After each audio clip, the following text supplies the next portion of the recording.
Fala, meus amigos, tudo bem com vocês? Estamos nós aqui começando mais um Bastidores da Política aqui pelo YouTube. Como vocês podem ver, hoje num cenário diferente, até que a gente se adapte, já disse em outros vídeos, até que a gente consiga patrocínio para bancar equipamentos e um ambiente mais adequado para a gente estar fazendo a gravação dos nossos vídeos e conversando com vocês. A gente vai aqui cumprindo a missão de religiosamente todos os dias a gente está aqui postando um vídeo no canal. Antes de mais nada, deixe seu like aí no vídeo, tá certo? Se inscreva no canal aí, no botãozinho no canto tem um botão inscrito aí, você se inscreve no canal, deixa seu like, dá essa moralzinha pra gente aí.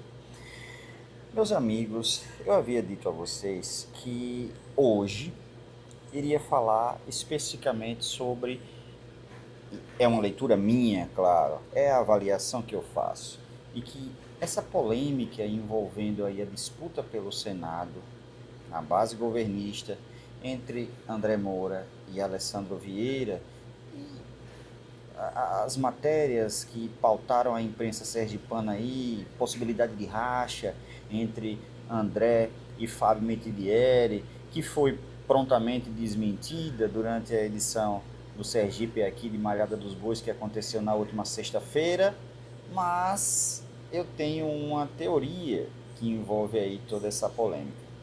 Essa polêmica aí da disputa entre a polêmica que envolve a disputa pelo Senado na base governista envolve, na verdade, a eleição de 2030.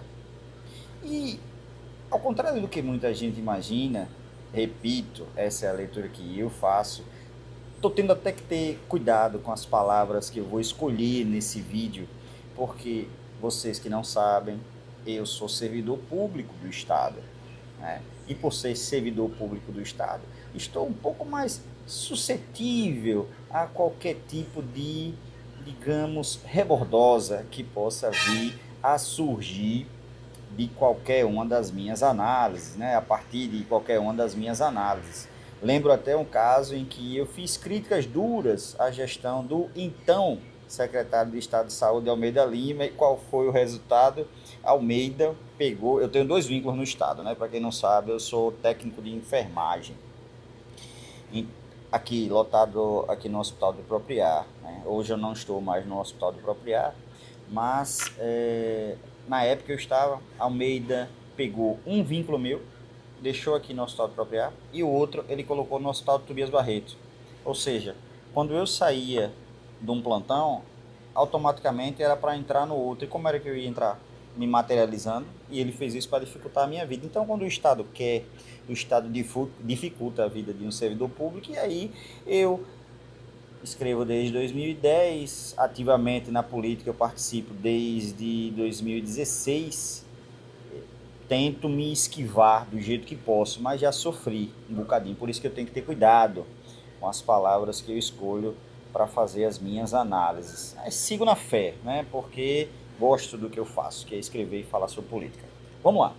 Por que a eleição, a polêmica envolvendo a disputa pelo Senado na base governista envolve a eleição de 2030, meus amigos? Porque na eleição de 2030, o governador Fábio Mitidieri, considerando a eventual reeleição, vai disputar o Senado, naturalmente, né? Vai disputar o Senado. E para isso ele precisa ter a tranquilidade para disputar o Senado. Ele não escolheu Jefferson Andrade à toa.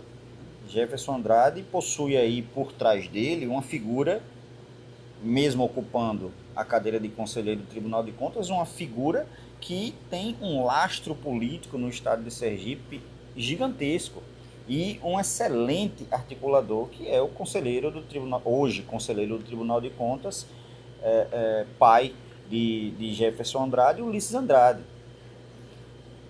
E aqui eu não estou dizendo que Ulisses atua politicamente, até porque ele é impedido, né, pela condição de conselheiro, mas Jefferson teve com quem aprender. Numa eventual saída de Mitidieri para disputar o Senado em 2030, Jefferson assume o governo. Acompanhe meu raciocínio, tá certo? Jefferson assume o governo. Mitidieri precisa de tranquilidade, um governo que lhe dê a estrutura para trabalhar politicamente e tranquilidade para ele disputar a cadeira de senador em 2030. Jefferson, por sua vez, precisa ter tranquilidade para dar tranquilidade a Mitidieri e ele disputar a reeleição. Aí, meus amigos, pensem comigo, numa eventual vitória de André para o Senado. André foi eleito senador, tá certo? O que é que impede de 2030 André vir disputar o Senado? Ou disputar o governo? O que é que impede André vir em 2030 e disputar o governo? E por que eu pergunto isso? Porque André está sem mandato desde 2018. Desde 2018 André está sem mandato. E ele conseguiu, sem mandato e sem ter uma estrutura de governo por trás dele, fazer do União Brasil a segunda maior força política do Estado. Hoje o PSD é a maior força em razão do governador Fábio Mitidieri estar na condição de governador. Né? Mas André conseguiu fazer do União Brasil sem mandato a segunda maior força. Aí, e essa, volto a dizer novamente, essa é a avaliação que eu faço. Leitura de cenário. As pessoas do entorno, no entorno do governador Fábio Mitidieri, que estão ali sem estar com muita boa vontade de abraçar a candidatura de André, estão fazendo a mesma leitura que eu. A leitura que eu estou fazendo agora é a mesma das pessoas que estão no entorno do governador que não defendem a candidatura de André, que não estão empenhadas na candidatura de André. Consideram André um risco para 2030. Daí a razão de não estarem empenhadas na campanha de André. Mas eu acredito, sinceramente, primeiro em 2 pontos. Na maturidade política dos dois, tanto de André quanto de Mitidieri, para resolver essa questão e no engatar de marcha ali, no embalo da campanha, todos estarem devidamente alinhados e irmanados, principalmente, no que diz respeito ao âmbito político, né? Irmanados. E segundo, confio também no empenho da palavra de Mitidieri, que não é um cara de roer a corda. Já escrevi, inclusive, aqui no editorial do Bastidores da Política, que eu sei que Mitidieri sabia que Luiz Roberto era um candidato fraquíssimo na disputa pela prefeitura de Aracaju. No entanto, Mitidieri não roeu a corda porque deu a palavra a Edivaldo. Quando Edivaldo abriu mão ali, não quis bater de frente, né, diante da escolha de Belivaldo por Fábio Mitidieri, Edivaldo não quis ali criar um ambiente de contenda, até tentou, mas depois todo mundo se empenhou ali e foi.